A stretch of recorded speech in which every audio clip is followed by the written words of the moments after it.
ভয় নাই। ঠিক আছে, ও যে স্বৈরাচার সৃষ্টি করছে এটা ওর উপহার, ও স্বৈরাচার সৃষ্টি করতে পারবে না। এ দেশের 1628টা চেয়ারে যারা ছিল সবগুলোই জালেম, একটাকেও আমি ভালো পাইনি। আমি বহু জায়গায় গিয়েছি, প্রত্যেকটাই জালেম ছিল। আরে প্রত্যেকটাই আল্লাহর মামলার আসামি। জালেম কারো বলতে কোনো দ্বিধা আছে? জালেমকে কেউ যদি জালেম না বলে সেও জালেম। এমনকি জেনে শুনে কেউ যদি জালেমের পক্ষ নেয়, নবীজি বলেন সে আমার উম্মত থেকে খারিজ হয়ে যায়। এবার আপনি কি করবেন? আপনার সিদ্ধান্ত।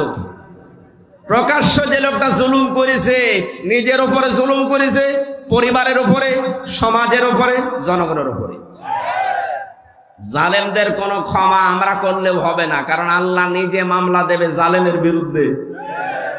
দালালি যা করেছেন বন্ধ করবেন আশা করছি। জনগণের সামনে পড়লে কিন্তু আর মাথা থাকবে না কল্লার উপরে। সূরা আলে ইমরানের 168 নম্বর আয়াতে আছে, 78 নম্বর আয়াত, ওয়ালা ইয়াহসাবান্নাল্লাযীনা কাফারু আন্নামা নুমলি লাহুম খায়রুল লিআনফুসিহিম ইন্নামা নুমলি লাহুম লিয়াজদাদু ইসমা ওয়া লাহুম আযাবুম মুহিন। আল্লাহ পাক বলেন, হে নবী, কাফেররা ধারণা করে, মনে করে, এই চিন্তা ভাবনা করে যে ক্ষমতা আল্লাহ তাদেরকে দিয়েছে, ক্ষমতায় বসিয়ে রেখেছে, মনে হয় ভালোবেসে। অথচ না, তাদের এই ক্ষমতা দিয়ে যে জুলুম অত্যাচার গুলো হয়, আমার আল্লাহ বলেন আমি তাদের পাপ পরিপূর্ণ হয়ে যাক এইটা চাই, আর হয়েছেও তা। 15.5 বছরে পাপ একেবারে খাপের খাপ মিলে গেছে, আর জায়গা নেই। তখন আল্লাহ পাক বলেন লাহুম আযাবুম মুহিন, আমার শাস্তি তখন ভয়ঙ্কর অবস্থায়, অপমানিত অবস্থায় তাদেরকে পাকড়াও করেছে। 850 বছর আগে পালিয়েছিল লক্ষণ সেন, এত বছরের ভেতরে পৃথিবীতে কেউ পালায়নি, এইটা বাদ দিয়ে।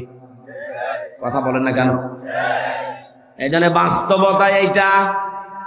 আল্লাহ পাক দেখেছেন যে পাপ আর জায়গা নেই পূর্ণ হওয়ার, পরিপূর্ণ হয়ে গেছে, তখন আল্লাহ ধরেছে একেবারে ধরার মতো।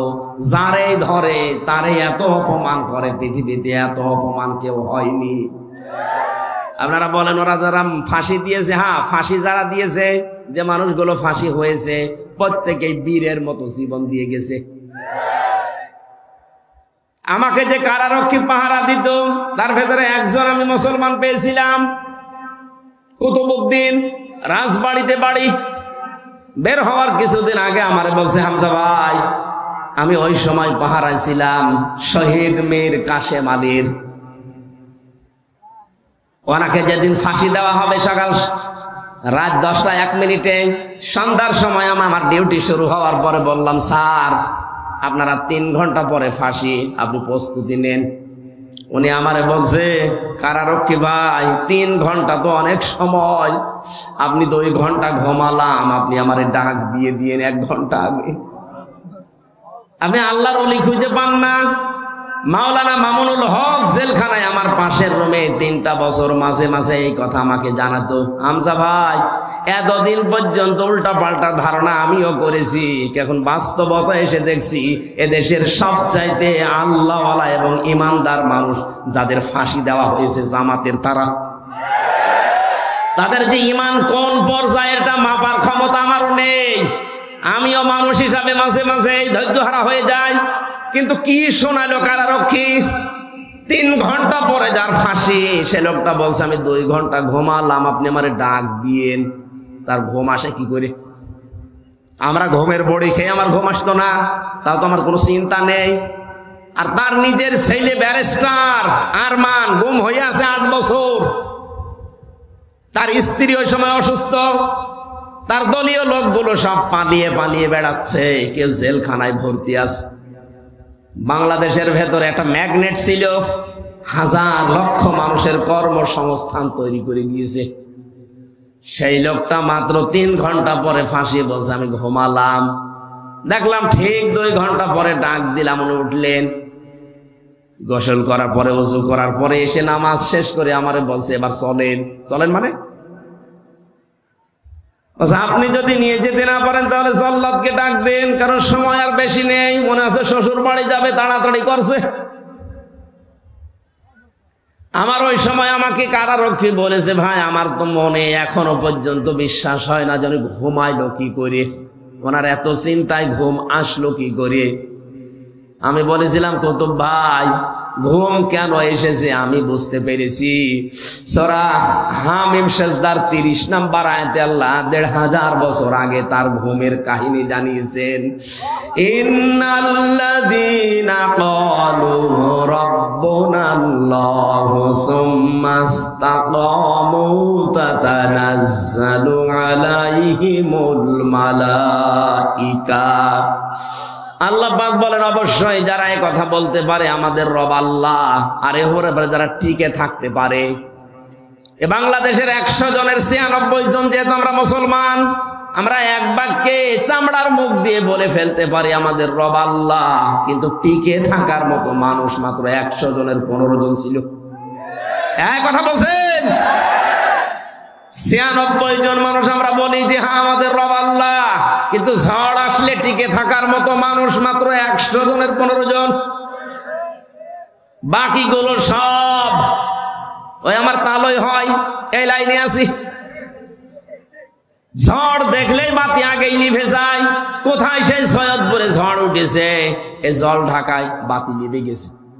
কিন্তু যারা টিকে থাকতে পারে, সৈয়দপুরে না, এখান থেকে 1/2 কিলোমিটার দূরেও যদি বিশাল ঘূর্ণিঝড় শুরু হয়, বাতি জ্বলতেই থাকে। তাদের ভেতরে একজন শহীদ মীর কাশেম আলী। এই লোকটাকে যখন আল্লাহ একজন আছে তিনি আমাদের রব এবং টিকে থাকার মতো ঈমান আল্লাহ দেখলেন যে হ্যাঁ টিকে আছে, আল্লাহ পাক বলেন তখন তার বিপদে আমি আল্লাহ ফেরেশতা পাঠাই। এ কথা কার? আরো জোরে বলেন। এটা যে প্রমাণ হয়েছে এই দেশে, সেই কথাটাই শোনালাম। কেন ওই লোকটা ওই সময় এ কথা বললো যে আমি 2 ঘন্টা ঘুমাই, আপনি কি স্বাভাবিক মনে করছেন? বলতে আমার যত সহজ লাগছে, বিষয়টা এত সহজ না, কারণ আমি নিজে তো পরীক্ষিত। ঘুমের পাওয়ার আলা বড়ি খাওয়ার পরেও আমার ঘুম আসতো না, আর তার বিনা চিন্তায়, কোনো চিন্তায় নেই। আমার তো মনে হচ্ছিল যে আল্লাহ যেন নিজে ফেরেশতা পাঠিয়ে তার কানের কাছে এই কথা শোনাচ্ছে, আল্লাহ তাখাফু ওয়ালা তাহজানু, কোনো ভয় নেই, কোনো চিন্তা নেই। আয়াতের তাফসীর পড়তে গিয়ে আমি 2টা বিষয় পেয়েছি। ফেরেশতারা আসার পরে কানের কাছে মুখ নিয়ে জানাতে থাকে, মীর কাশেম আলী ভয় পাবেন না। কিসের জন্য ভয় করেন আপনি? ওই যে জান্নাত দেখা যাচ্ছে, ওয়াবশিরু বিল জান্নাহ।